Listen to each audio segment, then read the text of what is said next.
So,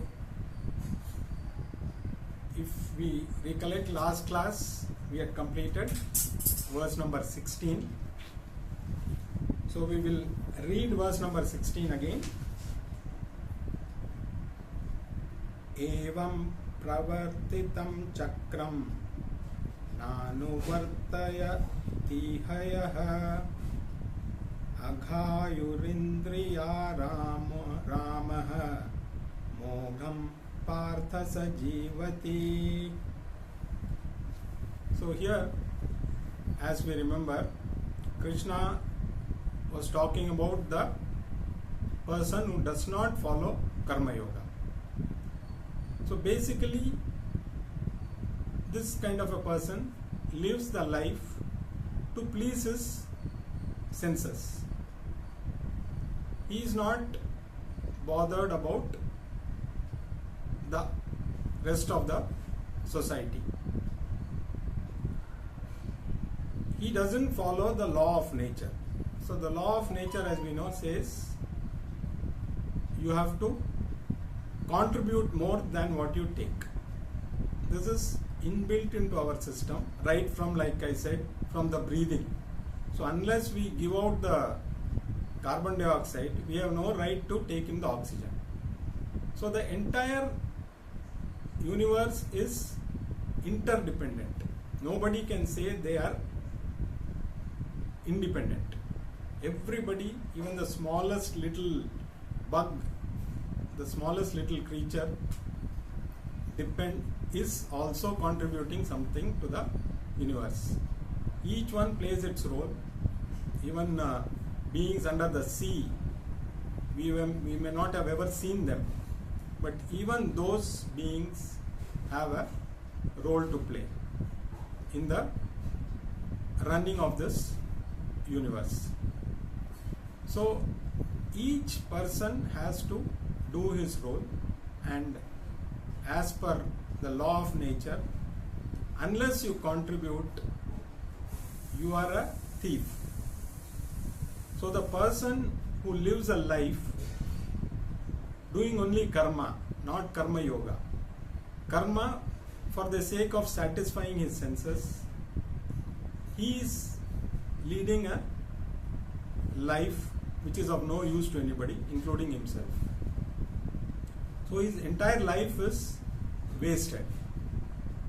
So for such a person, there is no chance of attaining freedom or moksha. So Krishna clearly says, unless you live the life of a karma yogi, unless you are a karma yogi, you are wasting your entire life. So having said this, now in the next two verses, he is going to talk about the person who follows karma yoga. So let us read verse number 17. Yastvat marati revasyat atmatriptascha manavaha atmanyeva cha santushtaha tasya karyam na vidyate. So now, having described the life of a person who does not live the life of karma yoga, here Krishna is describing a person who lives the life of karma yoga. The person who lives such a life is delighted in the self. He is satisfied with the self. He is contented in the self. For such a person, there is nothing more to be done. So basically, earlier also we have seen in the previous chapter, who is the Sthita Pragya, what are the characteristics of a jnani. So the same thing Krishna is again emphasizing. In this chapter, though karma yoga is the main topic, jnana yoga is emphasized just to complete the process. So Karma Yoga is preparation. Karma Yoga will not give moksha. That is for sure. But without Karma Yoga, the person cannot prepare for Jnana Yoga. Because if the mind is not prepared, Jnanam is not going to work. We may listen to all the talks, we may read all the books, but if our mind is still not Karma Yoga oriented, all that will not have any effect on us. So the one who does Karma Yoga, his mind gets ready to move to Jnana Yoga. So definitely for moksha, Jnana Yoga is required. So which is implied in this verse. So once you attain Jnanam after preparing your mind, then such a person, he is satisfied by himself. He is not dependent on any external factors for fulfillment. Because generally everybody is looking for fulfillment from the external world. We all go through the same process. Everybody is going through the same kind of grind in different ways probably. But in general it is the same. You are born, you grow, you qualify yourself to get a job or whatever you want to do in life. Then the process continues because everybody does the same thing. You get married, you have children. Constantly you are looking for something which you feel will give you satisfaction from the external world. But as we progress in life, we realize that nothing is going to give that fulfillment because nothing seems to be enough. So whatever we have, we accumulate wealth thinking that in future it will help us. But you come to a point where you feel, oh, the prices have gone up, everything is so expensive now. Will it be sufficient, whatever I have accumulated? Maybe I should have accumulated a little more. I don't know what will happen if I don't have enough money to survive in future. So basically, people are always not contented. They always feel they could have had more. But a person who has found fulfillment through knowledge, for him the external factors don't matter. Of course, such a person depends on external things for day-to-day things. Nobody can say they are completely independent. You have to take care of your body, you need food. So you need to do enough to take care of those things. So you cannot say, I am sufficient by myself, I don't need food, I don't need anything. So that basic things a person has to depend on somebody. But when it comes to happiness, contentedness, such a person doesn't have to depend on any external factors. He's attained whatever is to be attained. While others work for fulfillment, this person works with fulfillment. So you can see there is a subtle difference. So both are working. One is looking for fulfillment and one is working out of fulfillment. So for such a person who works out of fulfillment, there is nothing more to achieve. He continues to do whatever he has to do, but he is not dependent on anything else for his happiness. Because once you karma yoga, up to a point you have to follow. Later, even karma yoga has to be dropped. Because once you, like for example, if you see a pole vaulter, he uses the pole, to go up to the highest point. Once he reaches that point, he drops the pole. Because if he holds on to the pole, he cannot cross. Same way, karma yoga is the pole. You go up to a point where you are ready to move over that bar. So karma yoga also has to be gradually dropped to gain jnana yoga. So you prepare, as you start preparing the mind, slowly you start inquiring into the self. Who am I? What is my goal in life? Why am I born?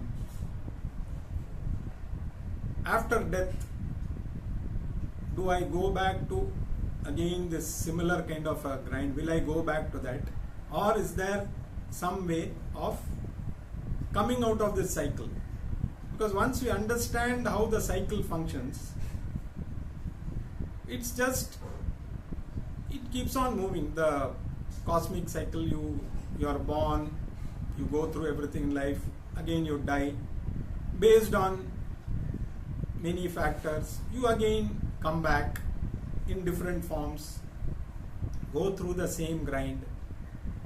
So once you analyze that and think, is there a way out? So you realize that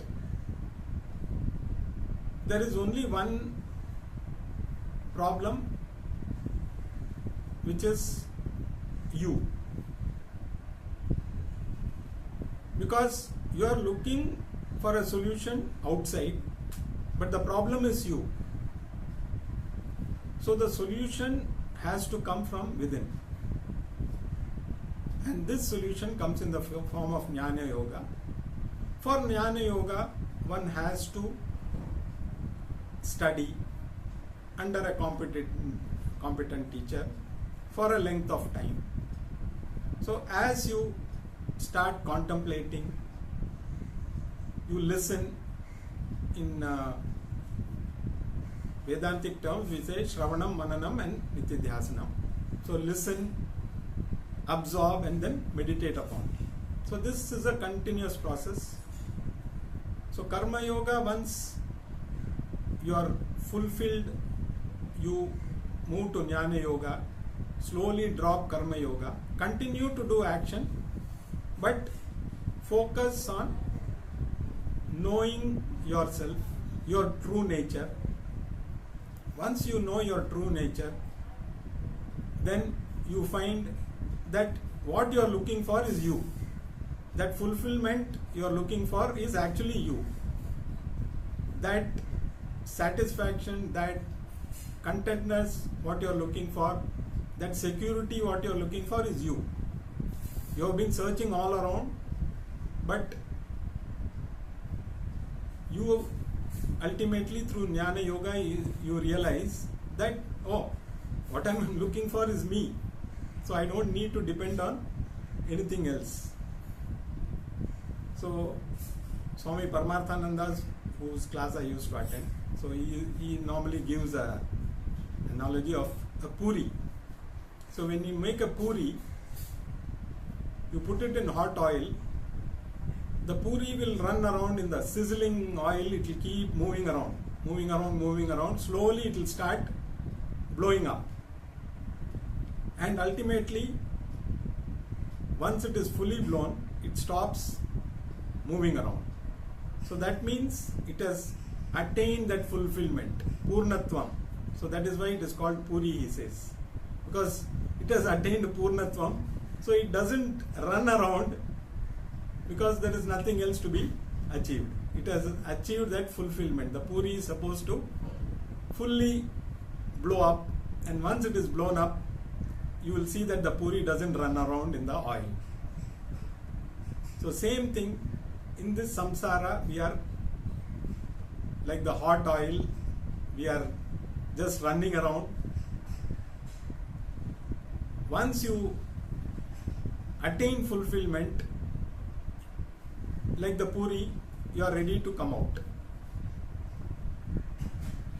So a jnani doesn't depend on anything. He is fully dependent, or rather he is satisfied with himself. It doesn't matter to him what happens outside. He continues to perform actions. Not that he does not, in the next verse, that's what he's going to say. Not that he's going to sit idle and do nothing. That also he can do. So, he is, and that happens only when you attain that knowledge. When the ignorance is removed, when you, all the ignorance that covers your mind is removed, you realize that whatever you are searching for is that very thing is you. So once you reach that stage, then nothing else matters to you. You continue to revel in yourself. So this is, though this is a chapter on Karma Yoga, Krishna is saying the effect of Karma Yoga, but it implies that Karma Yoga has to be followed by Jnana Yoga. Both are important. Without Karma Yoga, Jnana Yoga is not possible, and without Jnana Yoga, Karma Yoga is incomplete. But of course, even if you don't attain Jnanam in this life, if you have done enough Karma Yoga, the possibility of getting a fresh birth where you can attain the knowledge is also high. But nobody can guarantee anything. This life, if we get it here and now, you don't have to, because after death what happens, nobody knows. So make use, that's what Krishna says, make use of this life. Attain that jnanam here and now, and free yourself from this cycle of birth and death. Now let us move on to the next verse. Verse number 18. Naivatyasya kritenarthaha na kriteneha kanchana nachasya sarva bhuteshu kaschiddarthavyapashrayah. Continuing from the last verse again. For such a person, once you have attained that state, he doesn't depend on any action. He doesn't have to do anything to attain that, because already he has achieved what is to be done. Nor does he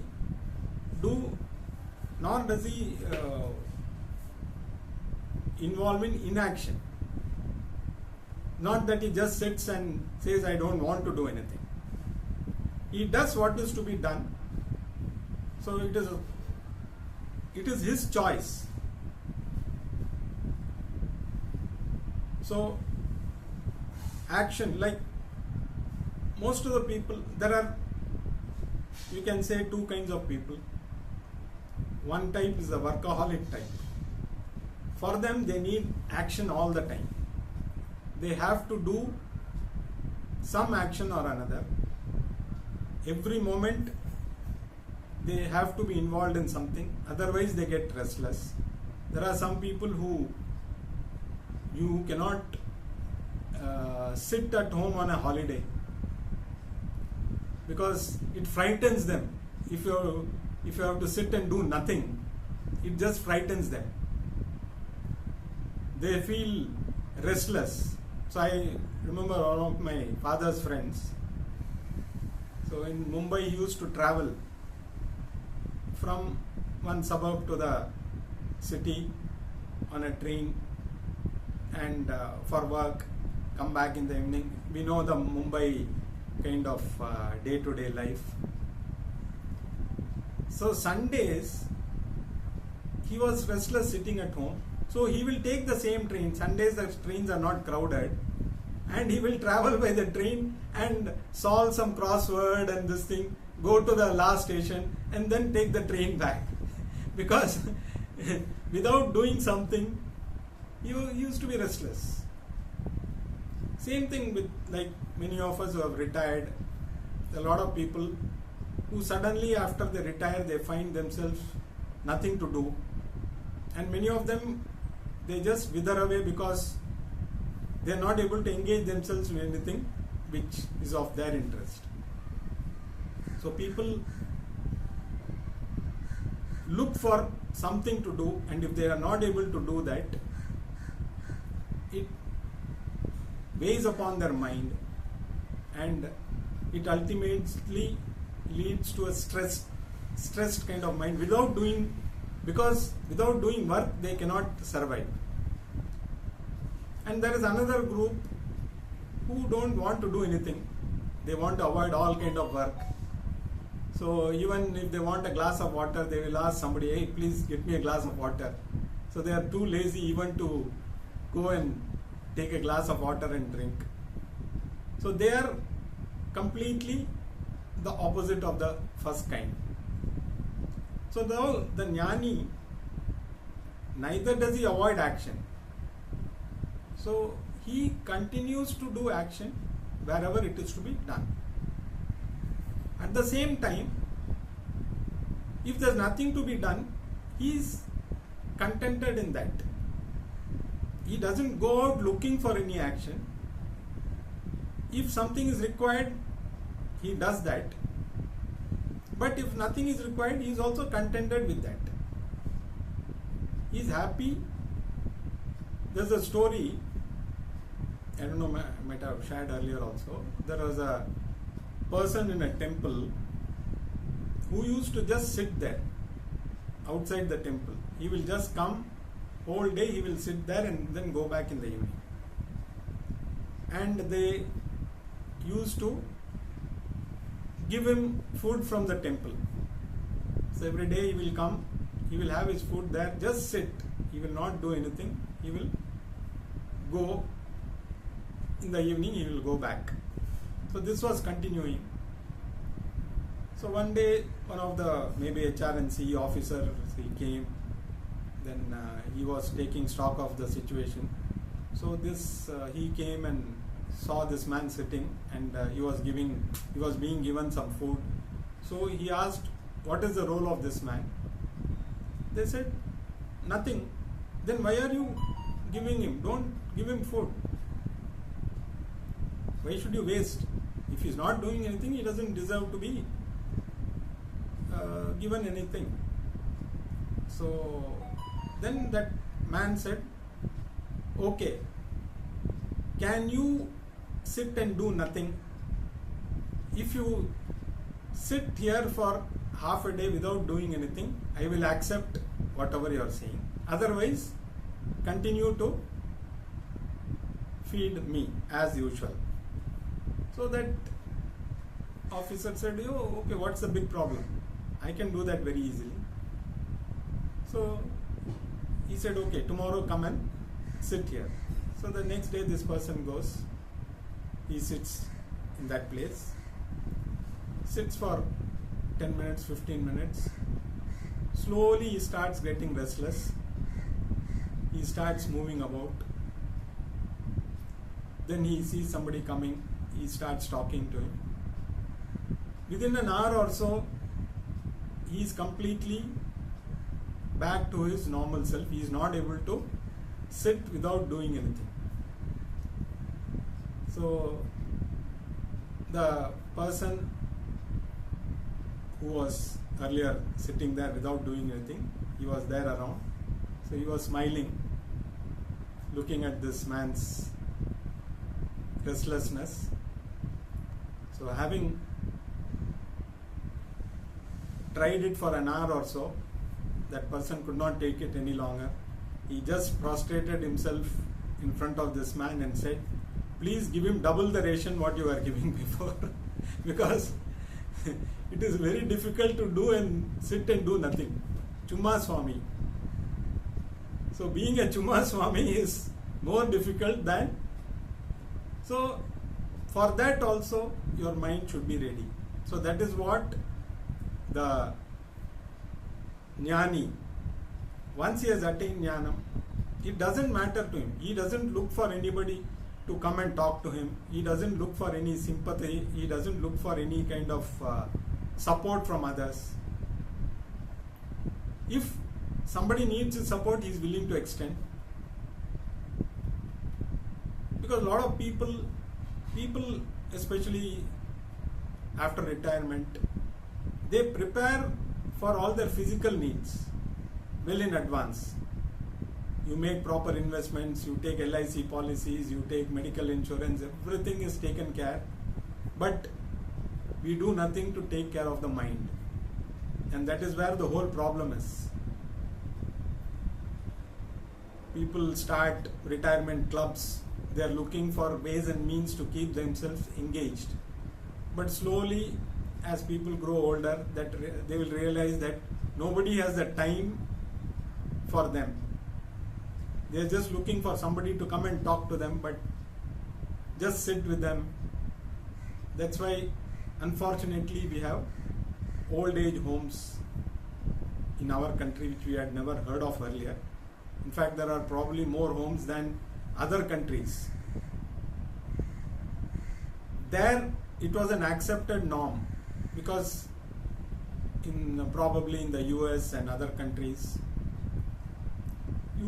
once the children become major, they leave home and then they take care of their lives. So after retirement, and there the retirement is probably much more, you can continue to work even in your 70s or later, as long as you are fit to work. And they accept that and they move about their so they stay in a old age home also. It is natural for them, so they get used to it because they expect that. Unfortunately, in our country now, here, whether we like it or not, people retire either at 58 or 60. Children are all now not staying with the parents. They are either in different cities or in different countries. They have their own life. The parents move to the old age home, but they are never happy because they are always looking for their children's love and affection, which they don't get. So this is because we have not prepared ourselves mentally for such a situation. Physically, people have a lot of money, they have enough insurance, everything to take care of their body, but unfortunately there is nothing to take care of the mind. That is why it is always better to prepare ourselves slowly over a period of time. We wait for retirement to go and attend classes or try and understand more about ourselves. By that time, the mind is also not as sharp as it was. And since it is not prepared, we are not able to handle difficult situations. Now, with all these things, people live very long. But unfortunately, living longer is sometimes becomes a curse, because people see younger people passing away. They are not able to handle that. So all these happens because we have not prepared our mind. So that is why use karma yoga to prepare the mind. Do jnana yoga to gain jnanam and gain moksha in this birth, here and now, rather than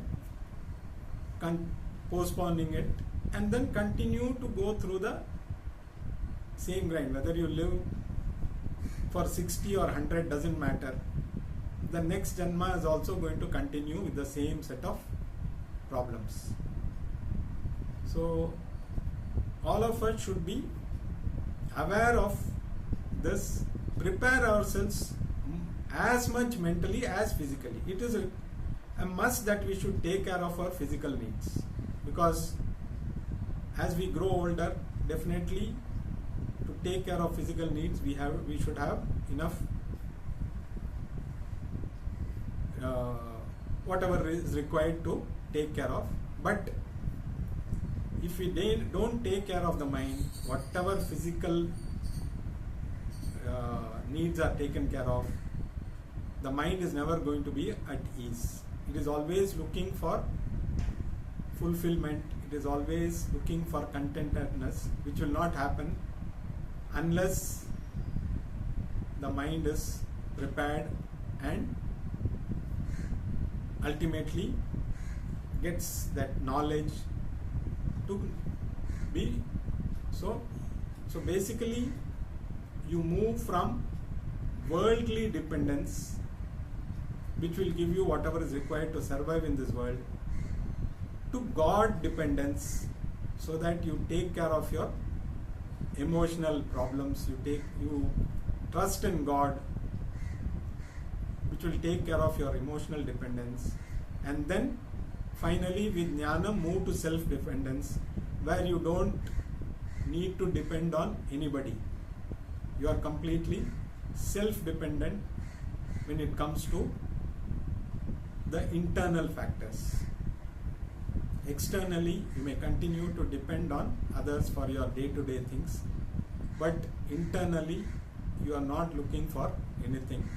So you are neither looking for action, nor you are indulging in inaction. You continue to do whatever is to be done, and if nothing is to be done, you are happy doing nothing also. So these two verses, Krishna describes that state of mind once you, through karma yoga, you achieve, and then you gain the ultimate through jnana. We will continue in the next class.